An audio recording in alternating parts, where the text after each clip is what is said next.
You have something that is telling you that you can't have that dream, or like you keep almost getting there and you're not getting there and you can't figure out why. I'm telling you that it is something buried that's telling you you can't have it. And maybe your mind is protecting you, or maybe it's punishing you for something, but whatever it is, you need to start to understand what that is, because you will continue to hit that block until you are aware of it and let it go. We can get in there and clear that out so that you can step into the version of you that you're meant to be, that's meant to have this dream. I need you to ask yourself a question, and that is, how am I the problem? If you are the problem, then you are the solution. Welcome to the Spirit and Soul Podcast. I am your host, Tiffany Cohen, and today we are talking about the clear signs that you are blocking your manifestation. Here's what we really need to do here. We have to be able to take a bird's eye view of what is going on in our lives, and mostly of ourselves. I need you to ask yourself a question, and that is, how am I the problem? Because if you are the problem, then you are the solution. And in this episode, I need you to pull back the view. Start looking at your life a little bit differently as we start walking through the different blocks and the different ways that things are showing up. Number one, does it really just feel very far-fetched and just like a dream? Just something that like, oh, this would be nice. If you are really looking at the dream as that thing and not something that you can have, that is going to be your first sign, because you just don't believe. You don't believe or trust in the universe to actually give you the things that you're seeing, the things that you want. You are meant to have everything that you see.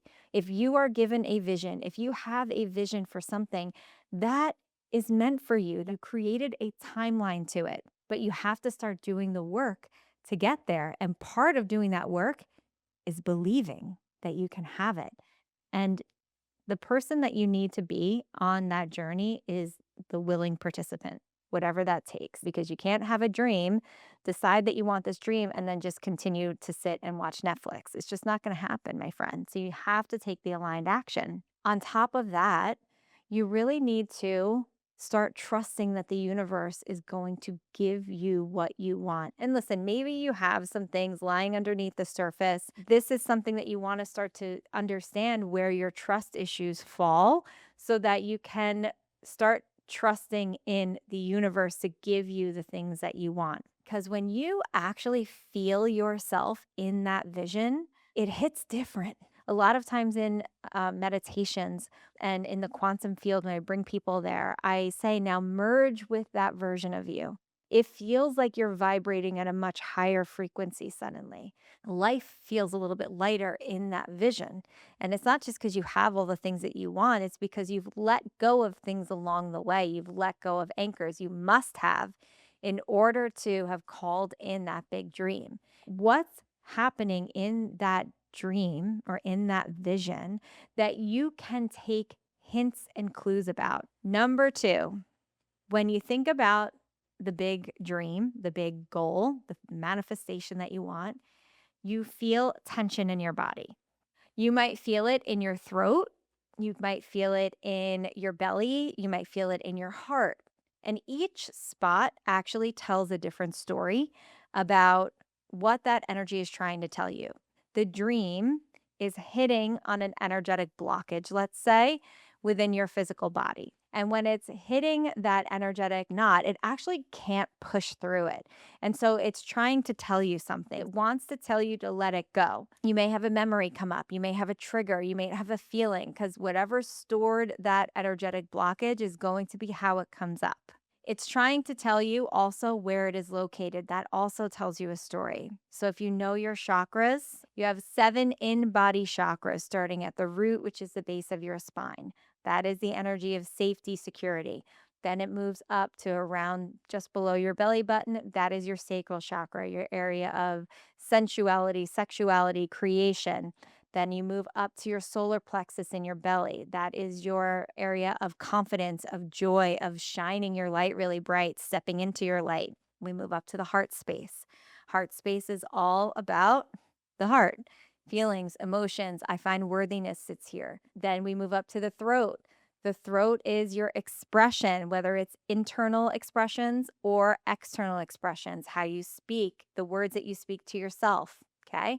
Then we have moving up to the third eye, which is in the center of your forehead, also your area of intuition. Okay. And then you have your crown chakra, which is at the back part of your head. And that is going to be your connection to source spirit.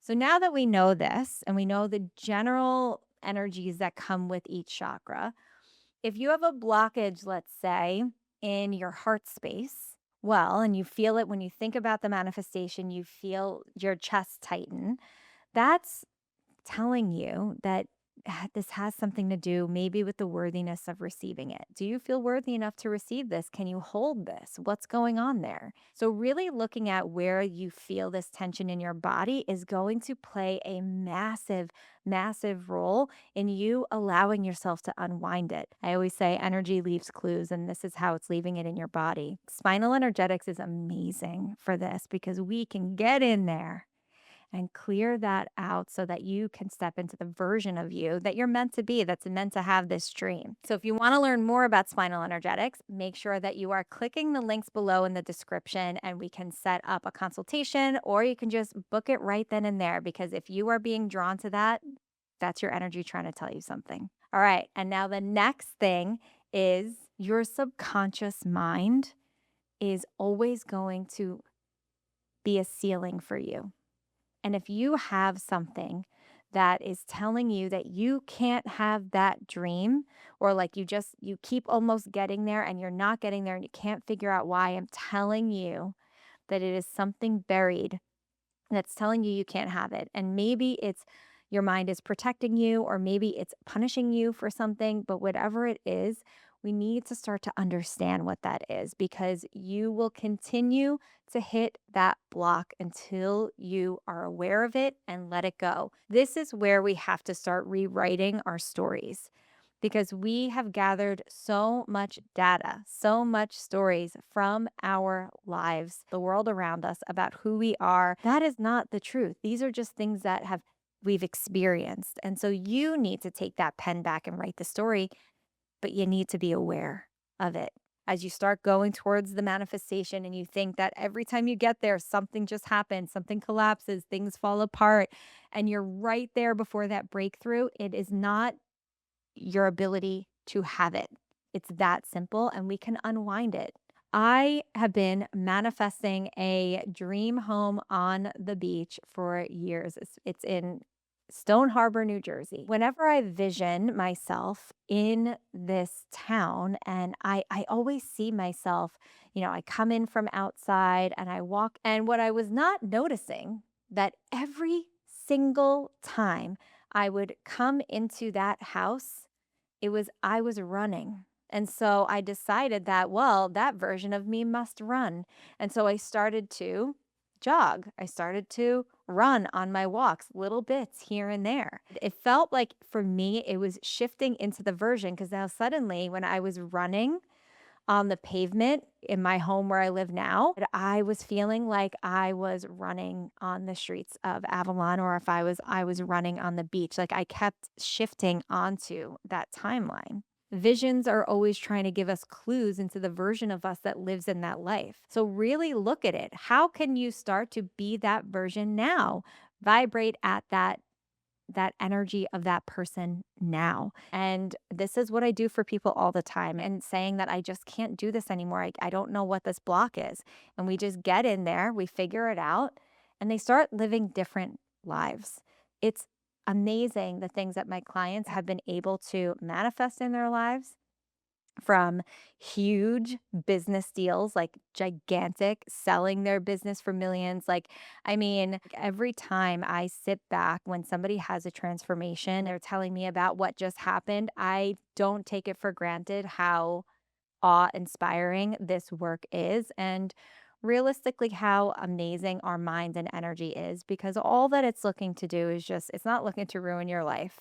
It's not looking to not let you have the things you want. It's just looking to keep you safe. Anything that's new is not safe for the mind, and it's really not safe for your energy, or so it thinks. And that's the beauty of this work. So, again, click those links below. Make sure that you are booking something with me if you feel called. If you're like, I want to break through, I'm your girl. All right. So, I hope that you enjoyed this episode of the Spirit and Soul podcast. I hope that you really start to see the blocks in your life and understand that you're meant to have it all. So just clear that out and let's go. And I'll see you on the next episode of the Spirit and Soul podcast.